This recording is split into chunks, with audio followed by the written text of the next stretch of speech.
चल ना बाळा तुला चॉकलेट सांगा की तुम्ही का तुला गोळ्या घ्यायचे ते बाबा चल तू काय प्रकार आहे काय प्रकार आहे रे काय पोराला घेऊन कुठे चाललाय अहो कुठं नाही कुठून आलायस इकडे इकडे पुढे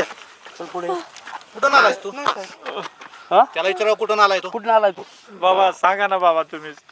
मी काय सांगू पटकन सांगायचं कुठून आलाय पटकन सांग लवकर सांगा की बरं का? जा तुझ्या मनाजोग आता हे जे दोन गुन्हेगार आहेत ना हेच आपण जे शोधतो ना हे दोन गुन्हेगार आहेत हे. अहो, साहेब माझी काय चूक नाही त्या पोराचा काय प्रकार आहे चालवतो पोराला अहो काय नाही महाराज म्हणले त्याला नवी कपडे घेऊन देऊ काय रे अहो साहेब माझं काय नाही मला काय माहिती नाही यातलं अहो मला तिकडे धरून चालवलं यांनी अहो, कपडे घ्यायचे होते त्याला सांगा कशाला चालवलं चालवलंय कशाला चालवलंय